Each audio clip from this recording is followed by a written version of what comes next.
Sou o senador Arcego Gás, líder do PDT.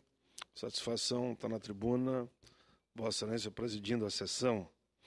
Eu quero primeiro dizer da minha alegria, quando eu estava em exercício da presidência, fui informado pela assessoria da mesa que chegou à Câmara dos Deputados no dia de hoje um projeto de minha autoria, aprovado no Senado, alterado na Câmara, que voltou agora para o Senado, que dispõe sobre a regulamentação da profissão do historiador e da outras providências. Então, os historiadores de todo o país, professores, enfim, profissionais nessa área, está aqui já no Senado, vai para a Comissão de Assuntos Sociais, e como não tem como fazer grandes alterações, creio eu que será votado com rapidez, virá para que o projeto vá para a sanção da Presidência da República. Até porque a deputada Fátima Bezerra foi a relatora desse projeto de minha autoria na Câmara e trabalhou pela aprovação. Ela é vice-presidente hoje da Comissão de Educação e também participa da casa. Tenho certeza que ela, sendo relatora ou não aqui no Senado, dará o parecer acompanhando a posição que ela assumiu lá na Câmara dos Deputados, quando era deputada, e com isso o projeto dos historiadores, que regulamenta, enfim, a profissão de historiador, irá para a sanção da presidenta. Eu entendo que todo historiador brasileiro ficará feliz ao saber dessa notícia, que provavelmente no mês de março ainda o projeto poderá estar já nas mãos da presidenta da República para a sanção. Mas, senhor presidente, Arcego Gás, como Vossa Excelência, hoje diversos senadores aqui falaram também, sei do seu esforço na mediação do conflito que envolveu os caminhoneiros e aquela parada que, queramos ou não, entrou para a história. Eles terão uma reunião, que eu entendo, de conciliação final no próximo dia 10, e teremos também uma audiência pública nessa segunda-feira, 9h da manhã, a pedido deles mesmos, lá na Comissão de Direitos Humanos, para ajudar esse encaminhamento, que eu tenho usado o termo, a grande concertação, né? O grande entendimento, a grande conciliação, para que saia a redação final do acordo e o país volte à total normalidade em matéria do transporte rodoviário. Mas, senhor presidente, eu venho à tribuna e informei Vossa Excelência, é uma fala rápida, para registrar o manifesto que recebi dos desempregados do Polo Naval da cidade de Rio Grande do Sul. Sei que remeteram esse manifesto a todas as autoridades e pediram que eu lesse na tribuna, e assim eu faço nesse momento. Senhor presidente, senhoras e senhores senadores, recebi o manifesto da Associação dos Desempregados do Polo Naval da cidade de Rio Grande, estado do Rio Grande do Sul. Entendo importante fazer a leitura que demonstra a situação de toda aquela população. Senhor presidente, foi marco de uma nova era na metade sul, a criação e o fortalecimento e ampliação do Polo Naval de Rio Grande. Esse polo naval se tornou fonte de uma grande transformação positiva em toda a nossa chamada metade sul. Trabalho muito bem feito, sob a liderança, na época ainda, do presidente Lula. Mas, infelizmente, no momento se tornou fonte de angústia, transtornos na região. Desde que as denúncias envolvendo a Petrobras vieram à tona, as emissões, segundo eles aqui, na nossa cidade de Rio Grande, passaram a acontecer em massa. Hoje, os desempregados, que há pouco tempo atrás não havia uma pessoa, eu diria, desempregada, a não ser que não quisesse trabalhar.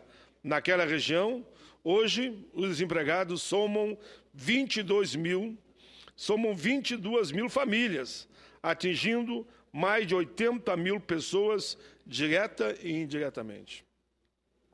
O município gaúcho de Rio Grande recebeu os maiores investimentos da Petrobras no Estado. É verdade, foi fundamental, foi importante, impulsionou o crescimento da região.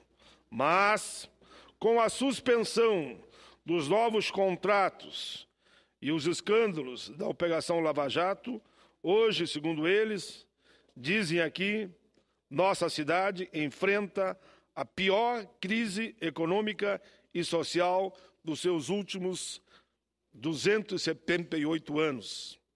Porque aquilo que era uma situação até fantástica de distribuição de renda, de emprego, de viver bem, se tornou agora uma situação de desespero. A suspensão dos contratos causa impactos em diversos setores da economia regional fundamentais para a sobrevivência do município e da região. Ressalta-se que toda a região do extremo sul do nosso estado sofre e indiretamente a crise que assola o Rio Grande, salientando ainda o crescimento da violência e o aumento da taxa de natalidade em 50%, tendo em vista o recebimento de trabalhadores das diversas regiões do país. Que eles explicam aqui, senhor presidente, que com a instalação e o fortalecimento do polo naval vieram homens e mulheres, mas muito mais homens, de todas as regiões do país. E agora, lá casaram, lá tiveram filhos, e agora o desemprego campeia, né? Se espraiou por toda a região e eles não têm sequer como voltar para os seus estados de origem, como se fosse a terra do ouro, pelo aquele momento de pujança, que agora virou uma situação, eu diria, de total desespero. Senhor presidente, é extremamente importante relatar que as empresas envolvidas nos escândalos dessa operação estão usando esse motivo, inclusive, para não efetuar os pagamentos aos seus fornecedores, aos trabalhadores, às empresas terceirizadas, que representam 80% da mão de obra do polo naval. Em consequência disso, as pequenas e médias empresas não estão conseguindo honrar com as suas obrigações trabalhistas. Então, um não paga o outro e o trabalhador paga o pato porque ele não recebe nada e prestou serviço, levando assim, inclusive, demissões em massas sem indenização, levando a demissão em massa dos seus funcionários, trabalhadores, e eles decretam falência e ninguém recebe nada, a não ser um pontapé, como diz o outro, dizendo pode ir embora. Por meio desse, em meio à crise de aumento de energia elétrica, saneamento básico, combustíveis, dentre tantos outros graves problemas, porque ninguém paga ninguém, que assolam a região, torna-se inviável, inclusive, a continuar esse patamar, a construção das plataformas, sem a revisão dos contratos e o pagamento dos aditivos propostos. A Associação dos Desempregados do Polo Naval busca o apoio das autoridades e forças vivas do país para que sejam mantidos os contratos da construção das plataformas P-75 e P-77 lá na cidade de Rio Grande.